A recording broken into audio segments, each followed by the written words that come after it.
Man, it's cold out there. I can even feel it in here a little bit.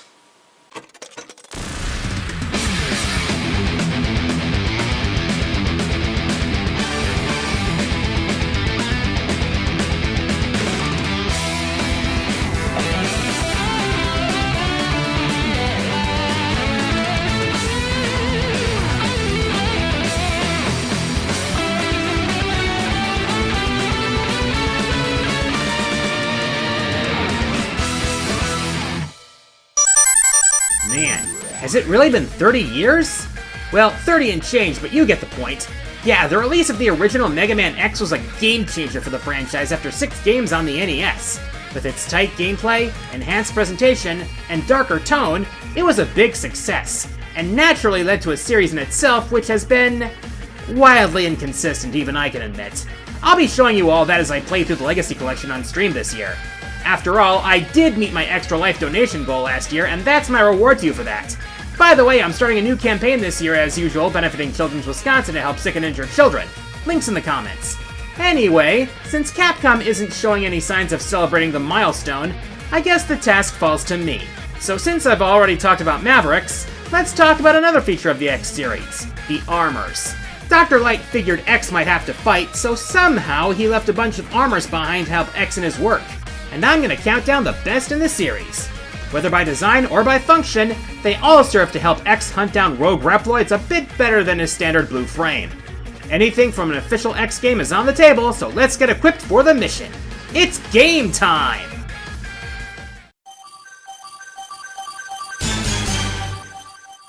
Even though X6 is my guilty pleasure for the series, I won't sugarcoat the fact that this game is a slapdash, unpolished mess. Taking even less time to develop than most X games, and without the approval of Keiji Inafune, who by that point was the producer of the series, I've mentioned at some point that this game kind of feels like it was made out of spite for Inafune. And with level design like this, can you blame me? Well, it's not all bad. We got an armor that makes X a freaking ninja after all. The Shadow Armor is a sleek and functional, badass power that makes up for its inability to use special weapons, with unique abilities that help X in some situations tremendously once you get all 4 parts of it. Yeah, X5 and X6 had 2 armor sets for X, but you couldn't use them until you got all the parts, which, yeah, kinda sucks, but it is what it is. First off, I love this design. The black armor with the gold highlights make it look fierce and imposing, and really nails the ninja motif they're going for. The functionality of the Shadow Armor further plays into the ninja theming. The head lets X swing the saber faster than other armors, even the blade armor. The body cuts damage in half and allows access to a Giga attack which launches 2 massive circular energy blades that orbit around him. The arm parts give X a shuriken barrage as a standard shot, and a massive multi-hit slash for a charge shot. And the legs protect X from spikes, allow him to stick to walls, and grant him a super jump which allows him to cling to the ceiling. Not only is this armor badass looking, but it's almost essential for X to get through the first stage of Gates' lab. Of course that's more down to X6's dog shit level design, but what are you gonna do?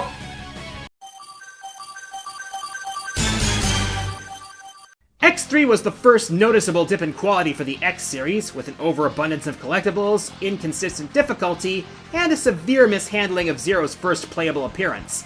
But hey, at least we got another kick-ass armor out of the deal. The third armor, sometimes called the Max Armor, is rather unique among armor sets, but even the base parts of the armor were helpful. The arm part lets you charge weapons and combine 2 charge shots into a bigger one with insane vertical coverage, even if it is at the cost of some lag. The body reduces damage and gives you a barrier to reduce damage even further, and the leg parts allow you to air dash vertically. The least useful part is probably the head part, which gives you a map that shows you where items are. Yeah, the internet already can do that, pal. What makes the third armor unique is the ability to add chips to enhance your abilities further. The leg chip lets you dash jump in air or do 2 air dashes at a time, the body chip increases your defensive power even further, the arm chip gives you instant charge shots as long as you have weapon energy, and the head chip gives you Call of Duty health regen while you're standing still, so you can go have dinner from Chipotle while your sub-tanks fill up. However, there's a catch. You can only pick one of these chips to have equipped, so once you pick one, you're locked out of the other 3. Don't you wish you could just have all of them at once? Well, UIA! There is a way! In Doppler Stage 1, if you don't have a chip equipped, there's a hidden area with a capsule that contains the Hyper Chip, which gives you all of the chip effects and turns you Hyper Muteki Gold! With all that power at your disposal, your chances of success skyrocket until you have to deal with Kaiser Sigma's dime-sized hitbox. Seriously, you need Ant-Man to hit that fucking thing.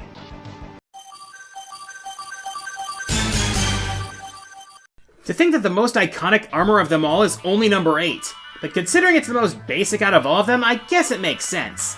The helmet only serves to break certain blocks, the arms are the supercharged shot of pink destruction as well as giving you chargeable special weapons, the body part cuts the damage you take in half, and the legs give you the signature dash move, which, may I remind you, this is the only X game where the dash doesn't come standard. In fact, you ultimately have to get it. Unless you're playing the PSP remake. Seriously, why is that optional in the remake if it's so important? And one way or another, you'll end up with the arm parts anyway. If you don't struggle your way up that Shaft and Flame Mammoth stage, you'll get it from Zero automatically when he becomes an X-Robot for the first time. And yet, even with how simple it is compared to armors in later games, it is far from bad, and it's still a significant upgrade from what you start with. There are still a couple of places where that head part will come in handy. The extra defense could mean the difference between sending Sigma's Fortress into the waves and getting cut apart by Wolf Sigma's claws, and the added charge power is responsible for a meme. This armor's iconic for a reason. In Smash Ultimate, this is the armor that gets a spirit. In Marvel Infinite, this is the armor that serves as X's power mode.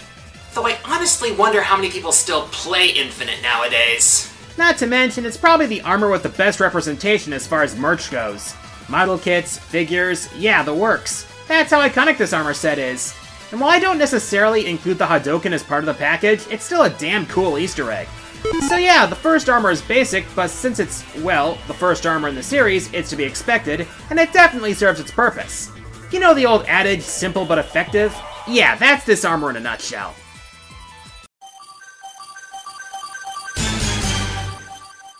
Now I did say that any official X game is on the table.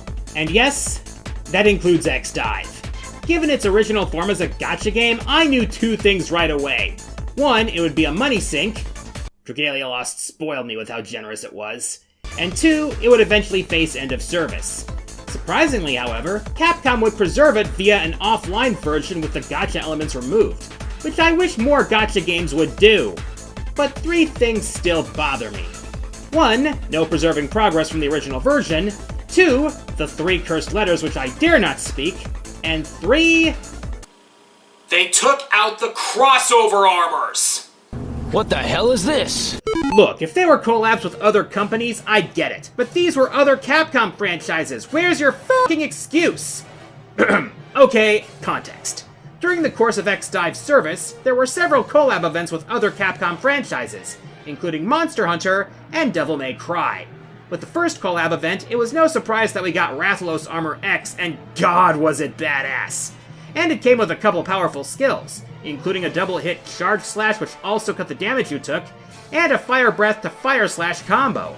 If you think that's powerful, flash forward more than a year later, and we got another Monhun collab which gave us Shagaru Armor X, which, along with its majestic golden and purple highlights, gave him a full-screen Giga attack which inflicted Frenzy Virus on enemies, and a triple homing shot. Oh, and late in the original game's lifespan, Dante Trigger X. This form looks super stylish and includes versions of Stinger, which X can follow up with a triple homing energy projectile and set opponents on fire, and Rainstorm, which covered the screen in bullets, both of said skills becoming even more powerful with Devil Trigger mode.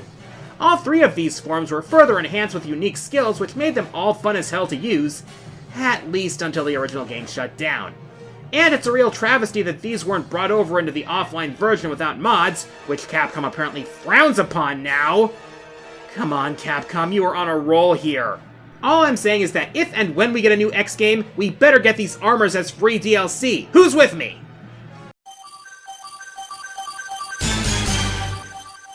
Damn, X8 was such a palate cleanser after the shit show that was X6 and X7. Gameplay was crisper and more fluid, the soundtrack was rocking, Axel's abilities actually made him stand out more from X, who, by the way, was playable from the start again, and the twist at the end was much appreciated. As for the armors, we went back to having 2 armor sets again like in X5 and X6. Of the two, however, I'd say the better one was the Icarus armor. First off, cone of shame aside, the red color of the armor really stands out and gives off the feeling of red-hot fury, compared to the bluish scheme of the Hermes armor. More importantly than design is what this armor can do. With the head parts, your jump becomes damaging to enemies above you, like a variation of the head parts from the first armor. The body parts have damage and remove recoil, as well as turning all damage X takes into red damage. Quick explanation. When you switch characters, your reserve character's red damage gradually heals, a la Marvel vs. Capcom. So with the Icarus body parts, X can fully heal while in reserve unless he's switched back in. The arm parts boosts X's charging level and gives him a powerful laser as a fully charged shot. And finally, the leg parts double X's jumping height, allowing him to match the height of Zero's double jump. That part especially makes the armor really useful. Having all 4 parts equipped also gives him a Giga attack, except this one's unique among them. You can actually activate it at any time, but unless the gauge is full, the power and range of the attack drop, so it's a bit of a balancing act. As a whole, however, the Icarus armor is up here for its practicality, especially when compared to the Hermes armor and its honestly more niche skill set. If I want to use a multi-directional attack, I'll just swap an Axle. He's a lot more useful in this game than he was in X7. If I'm going to use an armor in X8, more times than not, I'll use the one that lets me get to more places. On a side note, this is the only armor in the series where one of the parts isn't in one of the Maverick stages, instead appearing in the intro stage when you're able to revisit it. Interesting little tidbit there.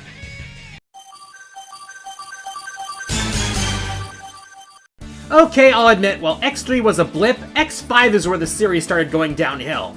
Difficulty spikes, walls of text, Aelia interrupting you every 10 seconds, having the ending come down to luck, and this is where the awkward handling of armors was introduced. And full seriousness, screw the Gaia armor. Outside of situations where it was necessary to obtain an item, I almost never used it. On the other hand, the Falcon armor completely outclasses the Gaia armor, trading raw power for superior utility and mobility. First off, look at this design. Those highlights, those wings, they're just... What the armor can do is where it really stands out. The head part gives you 50% more weapon energy for exploiting boss weaknesses, the body is the typical half-damage Giga attack functionality, the arm parts give you a high-power piercing laser at the cost of being unable to charge special weapons, but it's the leg parts that make it complete. This part allows X to fly in any direction for 3 seconds, while surrounded by a barrier that damages enemies on contact, while protecting you from contact damage. The mobility of this armor is unsurpassed by any armor in the series, period. The ability of free directional flight not only allows you to reach places you otherwise couldn't, but lets you blow through your enemies while doing so. Granted, the aura isn't perfect, you still take damage from projectiles, but with that kind of freedom you can dodge most attacks anyway. This armor is so useful, in fact, that it was brought back in X6, albeit it was weakened when Aelia retrieved it. In X6, the arm part loses the piercing capabilities, but gains the power to charge special weapons in the bargain, while the leg parts lose the flight power in favor of an air dash that still damages enemies on contact. So while it is nerfed, it's far from useless.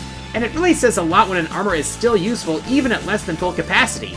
On a side note, it's actually implied that X disposes of all his weapons and armor sets after every mission so that he doesn't get drunk on power. And honestly, that's a good thing, considering that Copy X in the Zero series is a good example of what might happen if X let power corrupt him. Well, how about that? An explanation for ability loss that actually makes sense. Metroid Prime has no excuse anymore. X4 is arguably the best the X series has been, especially after the awkwardness of X3. The story was great, complete with anime cutscenes, the cheesy as hell voice acting notwithstanding. What? What am I fighting for? The gameplay was tighter than ever, especially for Zero, who is now fully playable, and the boss lineup is probably the best in the whole series. Not to mention, it has one of the most balanced armor sets of all. The fourth armor hits that sweet spot of being practical and powerful without being completely broken. Not to mention, it has one of the best designs of any armor, period. The head part allows X to fire unlimited uncharged special weapons, the body part halves damage and gives X the powerful Nova Strike that slams through enemies like a Psycho Crusher and is recharged over time or by taking damage, the leg parts allow X to air dash or hover in the air briefly, and there are 2 different arm parts he can use. One which allows him to stock up to 4 charge shots so they can be used at the player's discretion, and one which allows him to fire a bigger charge shot which leaves behind up to 3 plasma balls for continuous damage once it hits an enemy.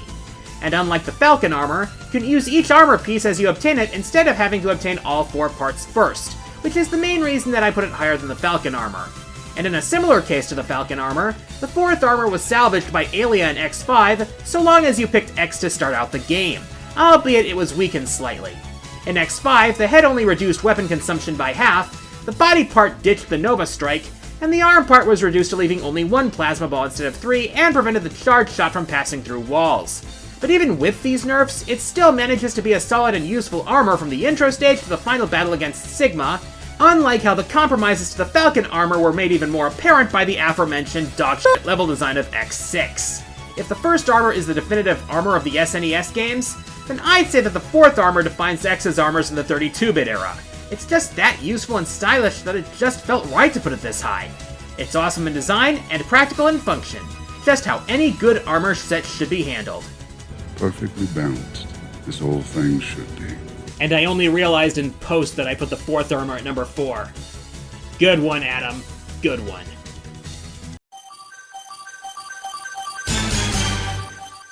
But sometimes you need an armor set that can just wreck everything in sight. As much as I lamented the fact that the crossover armors didn't make the jump into the offline version of X-Dive, I can at least take comfort in the fact that my number 3 pick did.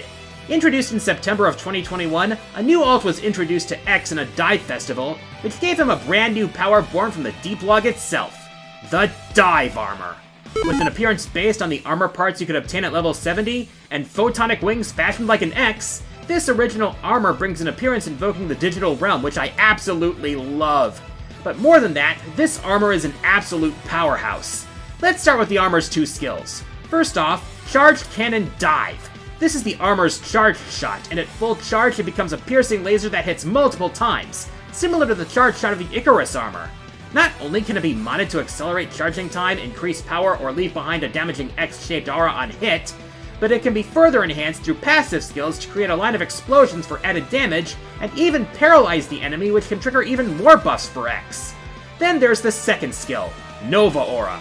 This aura surrounds X with pure data that can not only absorb a ton of incoming damage, but also continuously deals damage to enemies on contact, and can be modified to heal X of damage or status effects or increase its attack power.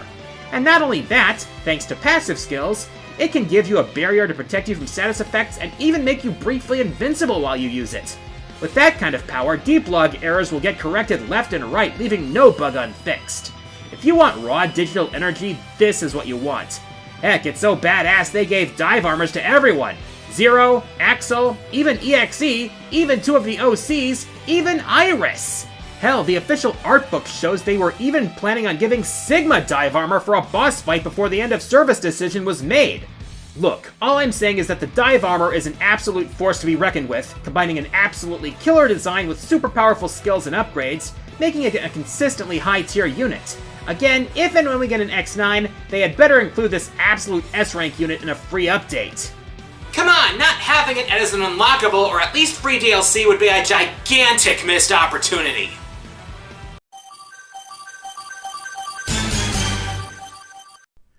But sometimes you need an armor set that can just wreck everything in sight! Come on, how could I not at least mention the Ultimate Armor on this list? It's arguably X's most iconic armor set aside from the original. Hell, it's the only armor besides the first armor to have a D-Arts figure made of it. That is saying a lot about how recognizable it is. Design-wise, its most recognizable form is a pellet swap of the 4th armor, replacing the main blue and white color scheme with a slick and intimidating blue and purple motif. It's almost identical in terms of functionality, with the plasma charge shot, the increased weapon energy efficiency, and the hover, but with one key exception. The Nova Strike becomes spammable. At least in X4 through X6, you can use it again the instant you touch the ground, meaning you can tear through most bosses using it. It's like a cheat code. In fact, in X4 and X6, you can only get it by means of a cheat code. In X5, there's a hidden area in Zero Area 3 which contains a capsule with the armor inside for the showdown up ahead. The Ultimate Armor also returns in X8 with a new appearance and skill set, which combines the best parts of the Icarus and Hermes armors, hence the purple color scheme, brings back the plasma charge shot from X4, makes the Nova Strike insanely powerful at the cost of being somewhat less spammable, and even lets you show Ryuken. And this version of the Ultimate Armor is unlockable either by a cheat code, or by completing the game with all of X's upgrades unlocked. So put in the effort, and a lot of the New Game Plus becomes almost effortless. And then there's Command Mission, where, if you can defeat the optional boss Rafflesion, you get a new variant of the Ultimate Armor and Wow, someone's stocked up on ordnance. Heck, charge up that action trigger and unload on your poor enemies with all the Daka you can muster. Hey X, what happened to rampant pacifism? In terms of offensive power, you can't do better than the Ultimate Armor, no matter which version you have.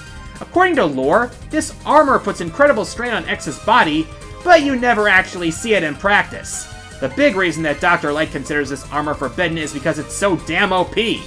Also, I absolutely love the recolor it got for X Challenge in the Legacy Collection.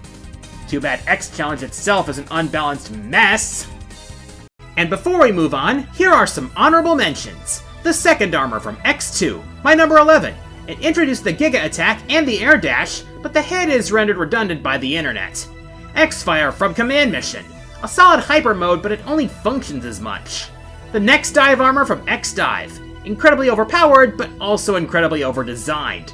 And while the Soundholic armor from the X-Buster music video looks sick as fuck, it's, well, from a music video, so I can't count it.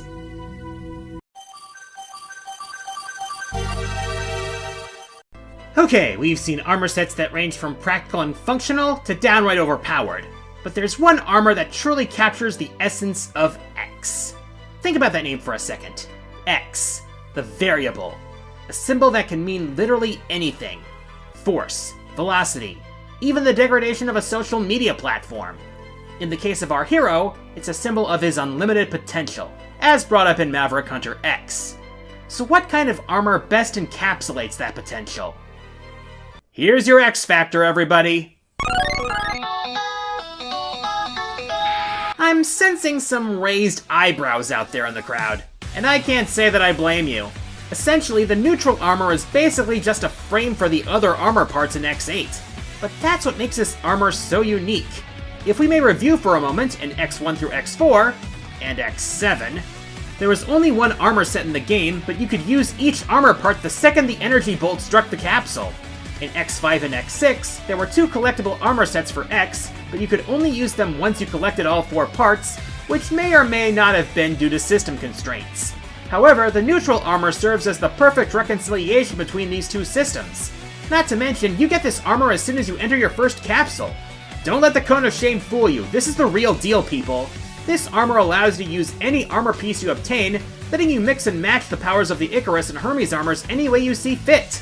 Say, the charged speed boost of the Hermes helmet combined with the charge increase of the Icarus Buster, or the defensive and the recovery power of the Icarus body combined with the speed and invincible dash of the Hermes legs, or the powerful aura of the Icarus head combined with the low level and vulnerability of the Hermes body. The only major drawback is that you can't use the Giga Attack of the Icarus armor or the X-Drive of the Hermes armor, but the versatility of this system more than makes up for it. In fact, I saw a countdown on a similar topic several years back that imagined the possibilities that could arise if the idea of the neutral armor was brought back in the future for its armor sets, or even with using the concept with bringing past armor sets back. Imagine a loadout which includes the 4th armor's infinite special weapons, the 3rd armor's protective barrier, the Falcon armor's free flight, and the Shadow armor's invulnerability to spikes and cling ability. Or the 2nd armor's secret searching, the Blade armor's Giga Attack, the Gaia armor's power attack, and the Glide armor's gliding. The possibilities are mind-boggling. And when it comes down to it, the variables in play with the neutral armor encapsulate what X is all about. He can do anything. He can be anything. When you do the math, it makes the case for itself to bring back the neutral armor in the next X game. Now all Capcom has to do is actually make that game. I'm the Quarter Guy, and until next time, the arcade is closed.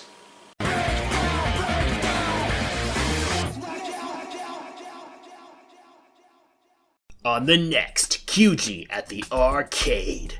A year after unlocking the 2nd Gashat, the 3rd and final Gashat has been retrieved.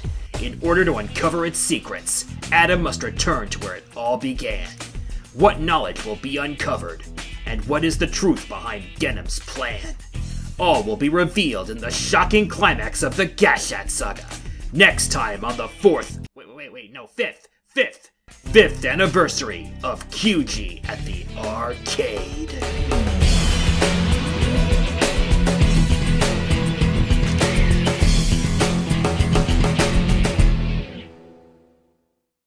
Hey everyone, QG here. If you enjoyed the video, please like, subscribe, leave a comment, and share the video around. Feel free to check out my Twitter and my Twitch streams, and consider supporting me through Patreon and donating to my Extra Life campaign to support Children's Wisconsin. Thanks for watching.